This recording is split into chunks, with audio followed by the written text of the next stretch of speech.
नमस्कार, बीकेसी गुरु क्लासेस में आपका स्वागत है। आज हम पढ़ेंगे क्लास 10th मैथ से एक्सरसाइज 6.2 और लेते हैं सबसे पहले एग्जाम्पल नंबर 1। क्या है एग्जाम्पल नंबर 1? यदि कोई रेखा एक त्रिभुज ABC की भुजाओं AB और AC को क्रमशः D और E पर प्रतिच्छेद करे तथा भुजा BC के समांतर हो तो सिद्ध कीजिए कि AD बटे AB बराबर AE बटे AC होगा। तो इसका हमें हल लेना है। सबसे पहले हम ले लेंगे ज्ञात है। क्या हमें ज्ञात है? एक त्रिभुज ABC हमें ज्ञात है, त्रिभुज ABC। तो बना लेते हैं। ये मैंने बना लिया एक त्रिभुज ABC। आप बिल्कुल स्केल की सहायता से बनाएंगे। ये यहाँ पर बना दिया ABC की भुजा AB और AC क्रमशः कहाँ पर को क्रमशः D और E पर प्रतिच्छेद कर रही है। ये रेखा L मैं पहले खींच दे रहा हूँ। ये है रेखा L जो कि BC के समांतर है। AB को बिंदु D पर और AC को बिंदु E पर प्रतिच्छेद कर रही है।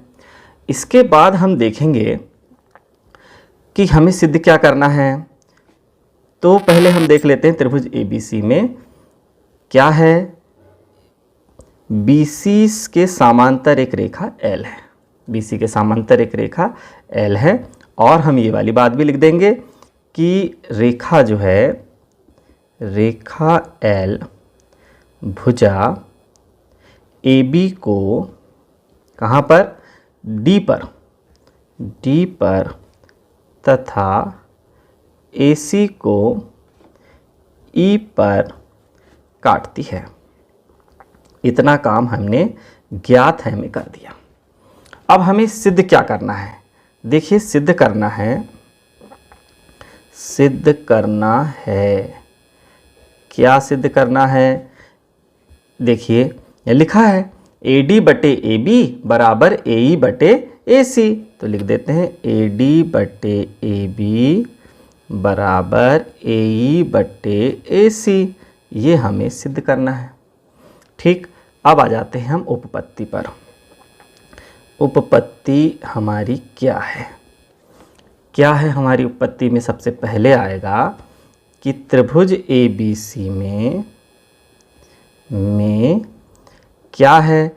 BC किसके समांतर है? ये देखिए DE समांतर BC है ना? तो BC DE के समांतर है या DE BC के समांतर है। और जैसे ही ये ऐसा हो जाता है तो हम सबसे पहले लिखते हैं थेल्स प्रमेय से। थेल्स प्रमेय क्या हो जाएगा कि भैया किसी त्रिभुज की एक भुजा के समांतर खींची गई सरल रेखा अन्य दो भुजाओं को समान अनुपात में विभाजित करती है। तो थेल्स प्रमेय से हो जाएगा AD बटे DB। देखिए ये AD बटे DB बराबर AE बटे EC।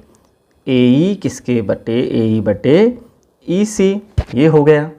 अब हमको इसमें इस सवाल में एक फार्मूला याद रखना है, उल्टा एक उल्टा। ये ध्यान रखना है। क्या ट्रिक याद रखना है? उल्टा एक उल्टा।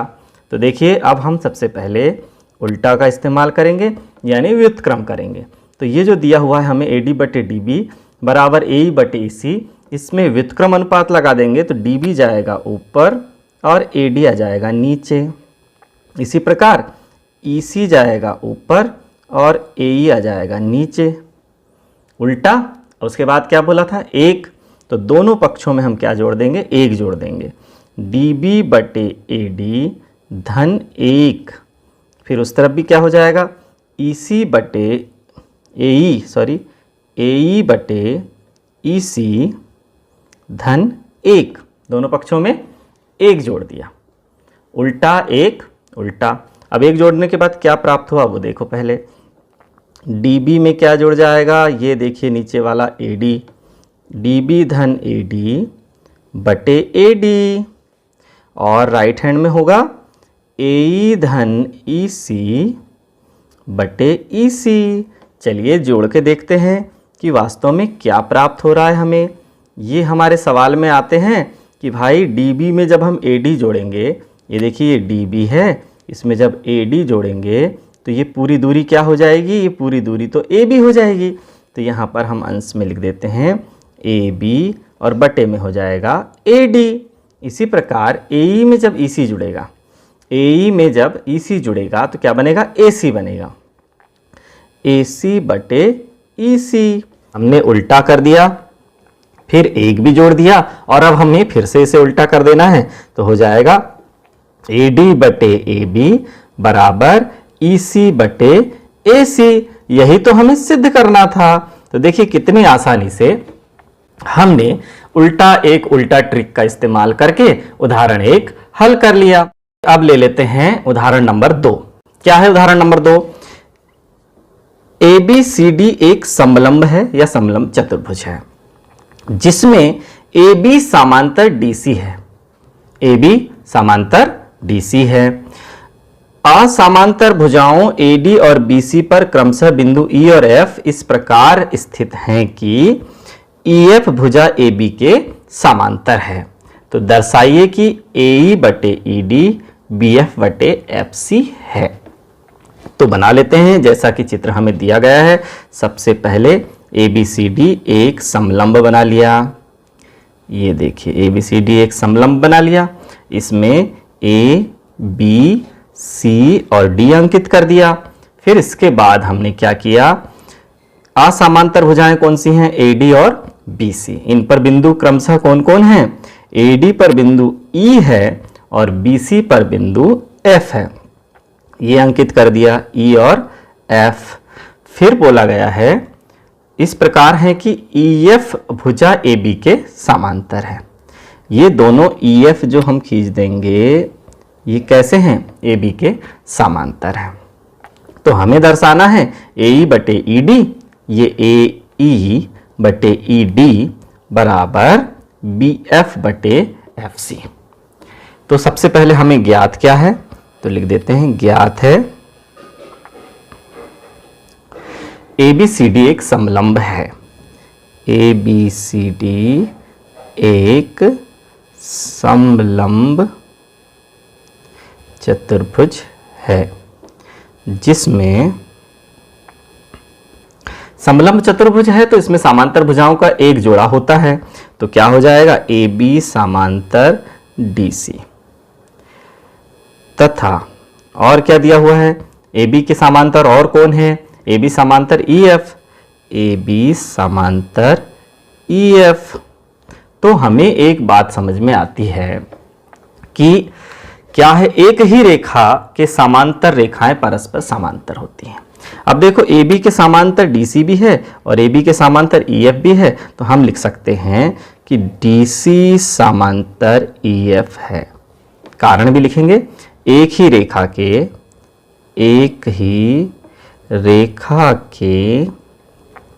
समांतर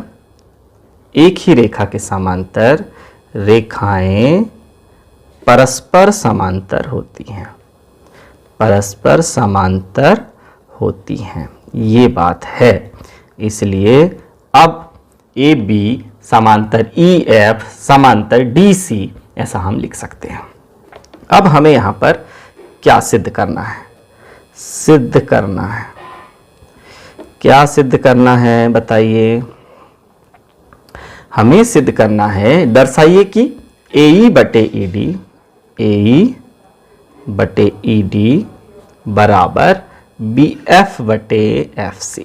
ये हमें सिद्ध करना है। अब हम रचना ले लेंगे, रचना करते हैं। क्या रहेगी रचना, देखिए हम सबसे पहले A को C से मिला देंगे। A को C से मिलाते हैं।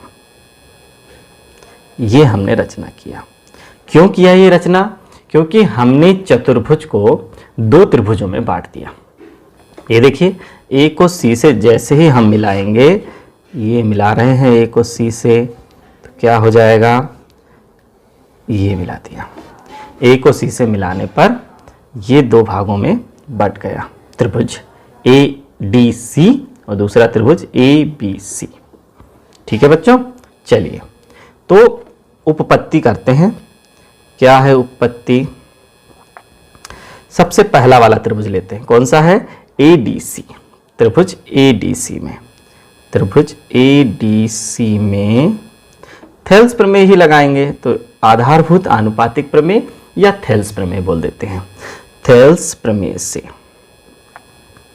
जब हम इस त्रिभुज ADC में थेल्स प्रमेय लेंगे तो यहाँ पर ये जो कटान बिंदु, इसका नाम भी हम चलो G दे देते हैं तो सही रहेगा। ADC में थेल्स प्रमेय ले रहे हैं केवल, तो क्या हो जाएगा, किसी त्रिभुज की एक भुजा के समांतर खींची गई सरल रेखा अन्य दो भुजाओं को समान अनुपात में विभक्त करती है। तो क्या हो जाएगा, थेल्स प्रमेय लगाएंगे तो अनुपात क्या हो जाएगा, AE बटे ED का जो अनुपात है वो बराबर हो जाएगा AG बटे GC के अनुपात के, AG बटे GC के अनुपात के। ये देखिए AE और ED का जो अनुपात है वो AG और GC के अनुपात के बराबर हो जाएगा। इसी प्रकार अब इसी प्रकार हम उस तरफ वाला त्रिभुज ले लेंगे। उस तरफ वाला त्रिभुज कौन सा है, CBA है, त्रिभुज CBA में। तो त्रिभुज ABC भी लिख सकते हैं। तो CBA में क्या है, देखिए अब यहां पर हम ले लेते हैं, यहां पर भी AG समांतर GC तो राइट हैंड में है और लेफ्ट हैंड में क्या हो जाएगा, BF समांतर BF बटे FC, AG बटे GC और BF बटे FC, ये हो गया। तो यहाँ पर भी हमने देखा, ये हो गया समीकरण नंबर 1 और ये हो गया समीकरण नंबर 2। दोनों में हमने थेल्स प्रमेय लगाया, दोनों के राइट हैंड साइड आपस में बराबर है, जो कि हमें रचना से प्राप्त हुआ था रेखाखंड, वो राइट हैंड साइड वाला। अब दोनों के राइट हैंड साइड बराबर हैं तो समीकरण 1 एवं 2 से, 1 एवं 2 से क्या हो जाएगा, समीकरण 1 और 2 से AE बटे ED जो कि लेफ्ट हैंड साइड है पहले समीकरण का, और दूसरे समीकरण का लेफ्ट हैंड साइड भी क्या हो जाएगा, BF बटे FC। यही हमें सिद्ध करना था। ये समझते हैं उदाहरण नंबर 3। क्या है उदाहरण नंबर 3, आकृति में PS बटे SQ, PS बटे SQ बराबर PT बटे TR है, PT बटे TR है, तथा कोण PST बराबर कोण PRQ है, PST कोण PRQ के बराबर है। तो सिद्ध कीजिए कि त्रिभुज PQR एक समद्विबाहु त्रिभुज है। ये हमको सिद्ध करना है। तो सबसे पहले हम लिखेंगे ज्ञात है, जो हमें ज्ञात है हमने लिख दिया। त्रिभुज PQR में क्या ज्ञात है, PS बटे SQ बराबर PT बटे TR, ये हमें ज्ञात है। और क्या ज्ञात है, कोण PST बराबर कोण PRQ, ये हमें ज्ञात है। इसको दे देंगे समीकरण नंबर 1।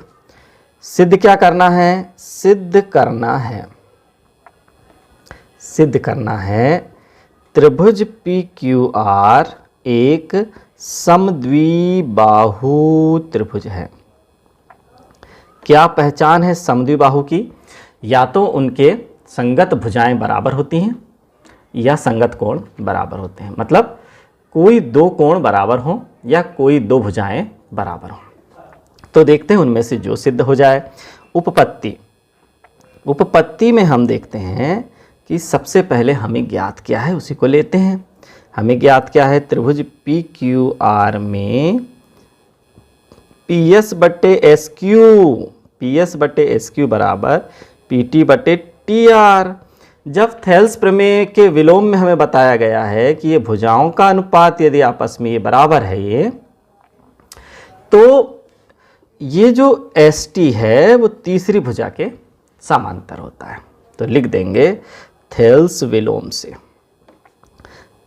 विलोम से तीसरी भुजा के हम इसे समांतर कर देंगे, यानी ST को समांतर कर देंगे तीसरी भुजा QR के।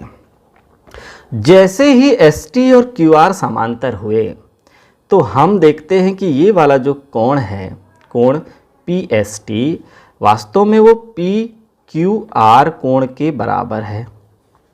क्यों है साहब? क्योंकि ये दोनों आपस में संगत कोण हैं। तो हम यहाँ लिखेंगे कोण पी एस टी बराबर कोण पी क्यू आर। ये हो गया समीकरण नंबर 2। तो दोनों में देखिए लेफ्ट हैंड साइड क्या है, कोण पी एस टी है, समीकरण 1 और 2 दोनों में कोण P S T left hand side है। तो राइट हैंड साइड क्या हो जाएगा, कोण पी आर क्यू बराबर कोण पी क्यू आर। कोण पी आर क्यू बराबर कोण पी क्यू आर। देखिए पी आर क्यू और पी क्यू आर ये दोनों आपस में हो गए बराबर। ये दोनों आपस में बराबर हो गए तो त्रिभुज A B P Q R क्या हो जाएगा, एक समद्विबाहु त्रिभुज हो जाएगा। क्यों भैया? समान कोणों की सम्मुख भुजाएं कैसी होती हैं? समान होती हैं। यहाँ लिखना पड़ेगा समान कोणों की सम्मुख भुजाएं, सम्मुख भुजाएं समान होती हैं।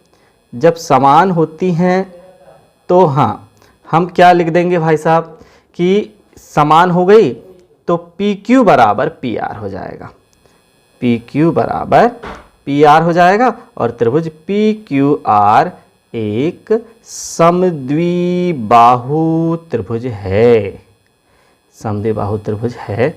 ये हो गया सिद्ध। तो आज की हमारी यह क्लास यहीं समाप्त होती है। धन्यवाद।